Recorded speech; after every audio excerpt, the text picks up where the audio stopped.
ಕನ್ನಡ ತಾಯಿಗೆ ನೀ ಕೈಯ ಮುಗಿ. ನಮಸ್ಕಾರ, ಎಲ್ರಿಗೂ ಸ್ವಾಗತ. ಮತ್ತೊಂದು ದೆವ್ವದ ಕಥೆಯೊಂದಿಗೆ. ಎಲ್ಲರೂ ಚೆನ್ನಾಗಿದ್ದೀರಾ ಅಂತ ಅಂದ್ಕೊಂಡಿದ್ದೀನಿ. ಕಥೆನ ಪೂರ್ತಿಯಾಗಿ ಕೇಳಿ, ಆಮೇಲೆ ನಿಮ್ಮ ಮನಸ್ಸಿಗೆ ತಿಳಿಸಿ.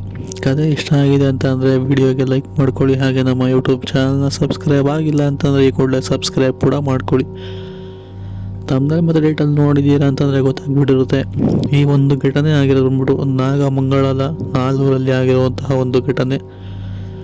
ಈ ಒಂದು ಘಟನೆ ಆಗಿರೋದು ಬಂದ್ಬಿಟ್ಟು ತರುಣ್ ಅವರ ಜೀವನದಲ್ಲಿ ಆಗಿರುವಂಥದ್ದು. ಸೊ ಅವರೇ ಕೂಡ ಸ್ವತಃ ಈ ಒಂದು ಕಥೆನ ತಿಳಿಸ್ಕೊಟ್ಟಿರುವಂಥದ್ದು. ತರುಣ್ ಮೂಲತಃ ಒಂದು ತಮಿಳ್ನಾಡಲ್ಲಿ ವಾಸವಾಗಿರುವಂಥವ್ರು. ಅಂದರೆ ತಮಿಳ್ನಾಡಲ್ಲಿ ಇವರ ಸ್ನೇಹಿತರು ಎಲ್ಲರೂ ಕೂಡ ಚಿಕ್ಕ ವಯಸ್ಸಿಂದ ಈ ಒಂದು ಊರಲ್ಲಿ ನಾಗಮಂಗಲದ ಊರಿನಲ್ಲಿ ಒಂದು ಸ್ಕೂಲ್ ಆಗಿರ್ಬೋದು, ಕಾಲೇಜ್ ಆಗಿರ್ಬೋದು ಎಲ್ಲ ಕೂಡ ಒಟ್ಟಿಗೆ ಓದಿ ಈಗ ಮಾತ್ರ ತರುಣನವರ ಫ್ಯಾಮಿಲಿ ಮೂಲತಃ ತಮಿಳವರಾಗಿದ್ದರು ಕಾರಣ ಅವರು ತಮಿಳ್ನಾಡು ಅಂದರೆ ಅವರ ಸ್ವಂತ ಊರಿಗೆ ಹೋಗಿ ಸೆಟ್ಲ್ ಆಗಿರ್ತಾರೆ.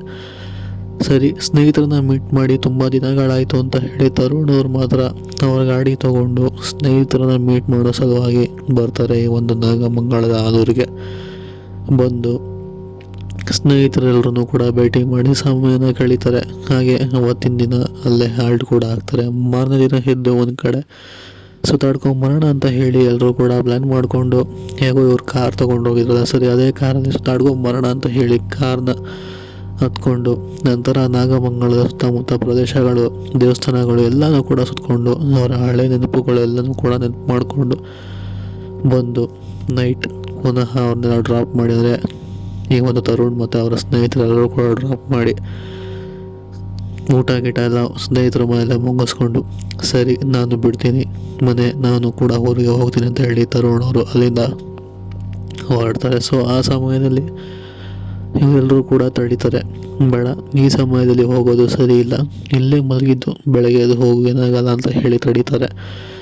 ಹಾಗೆ ಸ್ನೇಹಿತರ ಮನೆಯವರು ಕೂಡ ತಡೀತಾರೆ. ಹೌದಪ್ಪ, ಈ ಸಮಯದಲ್ಲಿ ಹೋಗಬೇಡ, ಸರಿ ಇಲ್ಲ ದಾರಿ, ಒಬ್ಬನೇ ಬೇರೆ ಹೋಗ್ತೀಯ, ಅಷ್ಟು ದೂರ ಎಲ್ಲ ಒಬ್ಬನೇ ಹೋಗೋದು ಒಳ್ಳೆಯದಲ್ಲ, ಬೆಳಗ್ಗೆ ಅಷ್ಟೊತ್ತಿಗೆ ಎದ್ದು ಹೋದ್ರೆ ಆಯಿತು ಬಾ ಅಂತ ಹೇಳಿ ಕರೀತಾರೆ. ಸೊ ಇವರು ಇಲ್ಲ ಪರವಾಗಿಲ್ಲ, ನಾನು ಹೋಗಲೇಬೇಕು, ಸ್ವಲ್ಪ ಕೆಲಸ ಇದೆ ನನಗೆ ಅಂತ ಹೇಳಿ ಅವ್ರು ಯಾರ ಮಾತು ಕೂಡ ಕೇಳ್ದೇ ಊಟ ಮುಗಿಸ್ಕೊಂಡು ಸ್ವಲ್ಪ ಹೊತ್ತಲ್ಲಿ ಟೈಮ್ ಸ್ಪೆಂಡ್ ಮಾಡಿ ನಂತರ ಅಲ್ಲಿಂದ ಕಾರ್ನ ಎತ್ಕೊಂಡು ಹೊರಡ್ತಾರೆ.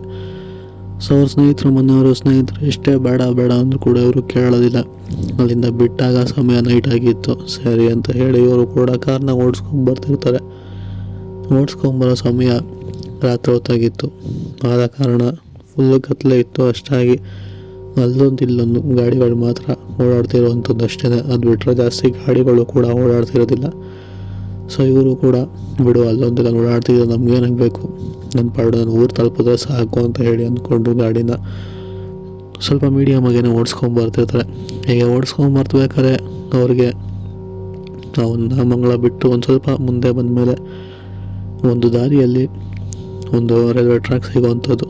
ಒಂದು ರೈಲ್ವೆ ಟ್ರ್ಯಾಕ್ ದಾಟಿ ಸ್ವಲ್ಪ ಮುಂದೆ ಹೋಗ್ತಿದ್ದಂಗೆ ಒಂದು ವಯಸ್ಸಾದಂತಹ ವ್ಯಕ್ತಿ, ಸ್ವಲ್ಪ ಗಂಡಸು ಅಂತಲೇ ಹೇಳ್ಬೋದು. ಸೊ ಅವರು ಗಾಡಿಗೆ ಅಡ್ಡ ಹಾಕ್ಬಿಟ್ಟು ನಿಲ್ಲಿಸಿ ನನಗೆಲ್ಲ ಸ್ವಲ್ಪ ಮುಂದೆಗಡೆ ಡ್ರಾಪ್ ಮಾಡಿ ಅಂತ ಹೇಳಿ ಕಾರ್ ಒಳಗಡೆ ಹತ್ಕೊತಾರೆ. ಈ ಒಂದು ತರುಣ್ ಅನ್ನೋರಿಗೆ ಆ ವ್ಯಕ್ತಿ ಪರಿಚಯನೇ ಇಲ್ಲ. ಈ ಒಂದು ತರುಣ್ ಅನ್ನೋರು ಬಂದು ಕೂತ್ಕೊಳ್ಳಿ ಅಂತ ಕೂಡ ಕಾರಲ್ಲಿ ಹೇಳಲಿಲ್ಲ. ಆ ಒಂದು ವ್ಯಕ್ತಿನೇ ಕೈ ಅಡ್ಡ ಹಾಕಿದ್ರು, ಬಂದರು, ಡೋರ ಬಂದ್ ಮಾಡಿದ್ರು, ಕೂತ್ಕೊಂಡ್ರು, ನಾನು ಒಂದು ಮಾತು ಕೂಡ ಕೇಳಲಿಲ್ಲ ಅಂತ ಹೇಳಿದ್ರು. ಸರಿ, ಅದಾದಮೇಲೆ ಇವರು ಕೂಡ ನಾನು ಹೇಳ್ದೇನೆ ಹೆಂಗ್ರಿ ಕಾರ್ ಒಳಗಡೆ ಹತ್ತಿದ್ರಿ, ಇಳೀರಿ ಕೆಳಗಡೆ ಅಂತ ಹೇಳಿ ಸ್ವಲ್ಪ ಜೋರು ಮಾಡಿದ್ರು ಕೂಡ ಅವರು ಇಲ್ಲ ಸ್ವಾಮಿ, ಒಂದು ಸ್ವಲ್ಪ ಮುಂದೆಗಡೆ ಬಿಟ್ಬಿಡಿ, ಕತ್ಲೆ ಬೇರೆ ಆಗಿದೆ, ಆ ಕಡೆ ಯಾವ ಗಾಡಿಗಳು ಬೇರೆ ಇಲ್ಲ ಅಂತ ಹೇಳಿ ಅಲ್ಲಿಂದ ಆ ಒಂದು ವ್ಯಕ್ತಿನ ಹತ್ತಿಸ್ಕೊಂಡು ಹೊರಡ್ತಾರೆ. ಸೊ ಹೀಗೆ ಹೊರಟು ಮುಂದೆ ಬರ್ತಾ ಆ ಒಂದು ವ್ಯಕ್ತಿ, ನೋಡಿ ಸ್ವಾಮಿ, ಇಲ್ಲಿ ಬೇರೆ ಯಾರೇ ಕೈ ಅಡ್ಡ ಹಾಕಿದ್ರು ಕೂಡ ನೀವು ನಿಲ್ಸೋದಕ್ಕೆ ಹೋಗಬೇಡಿ, ಯಾಕೆಂದರೆ ಜಾಗ ಸರಿ ಇಲ್ಲ ಅಂತ ಹೇಳ್ತಾರೆ. ಸೊ ಇವಾಗ ಇವ್ರಿಗೆ ಸ್ವಲ್ಪ ವಿಚಿತ್ರ ಅನಿಸುತ್ತೆ. ಇವ್ರು ಕೈ ಹಾಕಿರೋದೇ ಫಸ್ಟ್ ಆಫ್ ಆಲ್ ಇವ್ರಿಗೆ ಭಯ ಆಗ್ತಿರುತ್ತೆ.